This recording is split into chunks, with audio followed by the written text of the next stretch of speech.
Hi, Dr. J. It's me, Jeanette, doing my video for both the applied and main assignment this week. And so the article that I chose to do was based on for the applied assignment. So I had chose the article on the injunction in gangs. And I found this article to be very interesting on many levels, actually. So I know here it says to the content and connect it to personal and professional experience. And so I feel like I want to connect it in both. And so this brings me back thinking about, and just life in general, right? With this content of these indictments for gangs and how they're classified, and also, with the Black population and the, Black and brown, like the Hispanic population as well. And this made me think about back when I was doing work at a continuation school in a neighborhood that was heavily Latino population, more Mexican based. And a lot of I would say most of the students at this continuation school, it was a program for kids who got kicked out of school. And so in this particular city, the school district was very strict. So these students would get expelled actually from school for like minor infractions that, like, for example, a school in San Francisco would be like, an in-house suspension or something. And so a lot of the children who attended this program, they actually were gang members or wanted to be affiliated as gang members. And they even, because there was so much crime that was going on with adolescents, that they would have the gang task force that would roam around certain neighborhoods. There was one specific neighborhood that was known for the gang activity.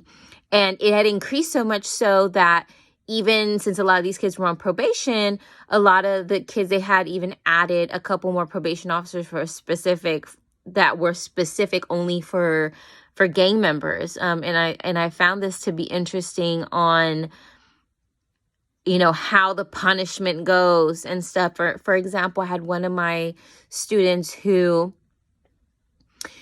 wanted to be gang affiliated, and I never quite found out 100% if he was. It seemed like he wanted to be gang affiliated, but all of his friends were involved in the gang, but he was very protective of this particular organization. And so he was a bystander actually of a fight, and there was a fight between opposite gang members, and he was, a bystander, but observing everything going on. And he had assumed that one of the spectators was wanting to jump into this fight. And so he had pulled out a knife. And as a result, he had picked up a case and was incarcerated. The interesting thing about this, though, was that was his very first offense. And although because he continuously would get into fights in juvenile hall, his time continued to get extended. And out of all the other cases with the kids that I previously worked with who had more serious crimes, this particular student stayed in there for almost 2 years. And I found that to be extremely interesting because I was like, why, first time offense. Yes, he continues to get in trouble, but, he didn't stab anybody. He did have that in his possession. But after he finally had came out, he went to look for me and we talked about the situation. And what he had mentioned to me is at times, because there was so much gang activity going on in all over certain parts of the Bay Area, that in San Mateo County, the juvenile facility, serviced, the whole San Mateo County, which is a lot of cities.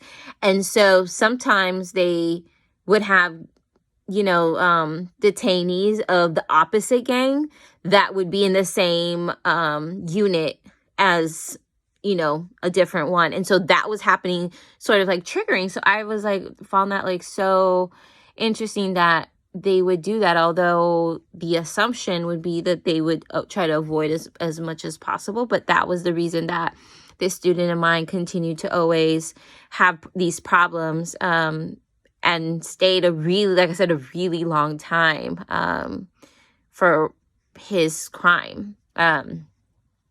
So that, reading this article made me think about that, made me think about how with, police brutality against like African Americans and people of color, also in the Latino population, would have happened, especially out here in like San Francisco in the Mission, with, a couple of individuals who were killed because they were brandishing a weapon and the police felt like their safety was in jeopardy.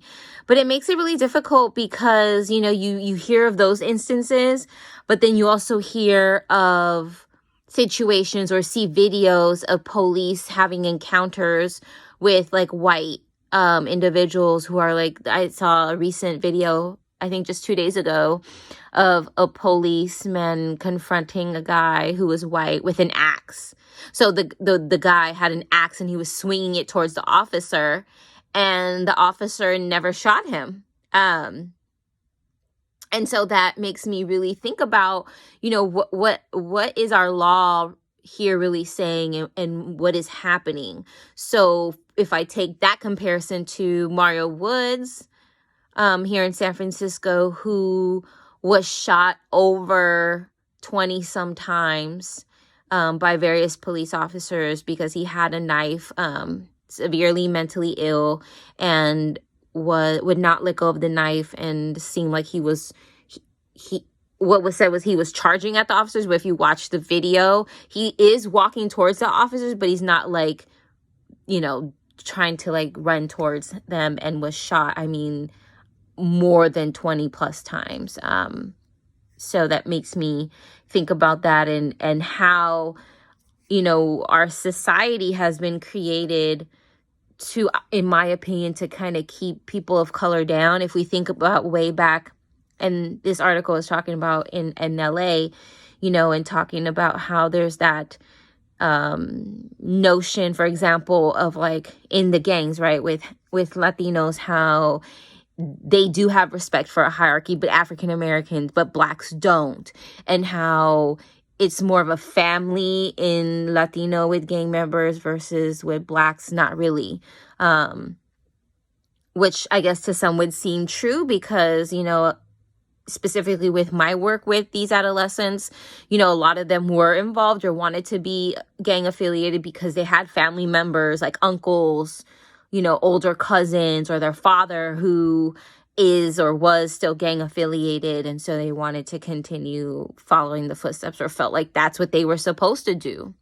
And so this, it made me think a lot about this article, that I remember taking a class in urban studies that I never really realized, and how, we, like, the government and stuff wants to keep, people of color contained in a certain area. And that makes me think about like Hunters Point here in San Francisco, and how, there's no like grocery stores, for example. In this neighborhood, there is like a Safeway or something, but it's far away. And when we know that when we look at less affluent neighborhoods, that, transportation can be an issue. But what you do see in this neighborhood is a lot of liquor in corner stores and a lot of fast food. So, and I never realized that until it was brought up in this urban studies class that I had taken, where the professor had discussed that and said, why would that be? And it's order to keep that population down. Why would we not put like a Whole Foods or Trader Joe's or something, to promote, health and stuff in these neighborhoods? But there isn't, and instead a kid is going to go to the corner store, go to the liquor store to buy a loaf of bread and maybe some milk, because they don't have access to go to a grocery store because it's farther away. So that made a lot of sense to me. And as I started looking at more affluent neighborhoods, you don't see a lot of fast food places in the neighborhoods. You see a lot of, grocery stores and so forth. And that also took me back to thinking about was it in the 80s when crack cocaine was introduced in the ghetto? And that was a way that just the African American community completely took a plunge down when crack cocaine became super popular. So that's my take for the applied assignment on the article that I chose with the gang indictments. It just made me think of a lot of different things when we look at race. Also with police and various things.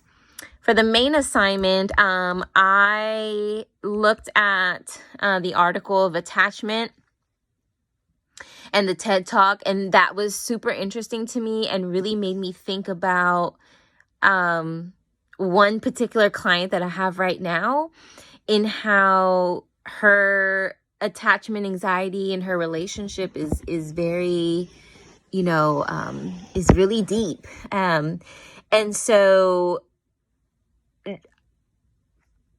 I didn't know how much, when you look at attachment theory, can influence a relationship. But it does make sense. But this made me think about this client because, she had experienced a lot of sexual abuse as a child for a good amount of time. I would say about 10 years. And she's still young. She's actually 25 years old. But the need that she has to secure an attachment in a relationship is so profound that at first I found it really puzzling.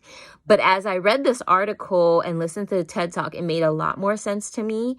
And I felt like this person really fits this to a T. And looking at, for example, proximity seeking, and wanting to bring herself near to the attachment figure, the separation distress, right? When that person is not available and feeling like she needs a secure base and a safe haven. So even though her relationship is not a good, healthy relationship, she feels like she needs him in his life. And when he's not around, she fears that he's doing other things. So she has issues with trust, which is normal because she's had abuse and child abuse, and that stemmed from her mother, and her father left. So why would she not have trust issues? So in this particular case, looking at this, I think would help me with my direction of where I would want to go with this client, because I have contemplated how best I can help for the client, because the need to have the attachment anxiety is really strong. And I feel that this is preventing her from really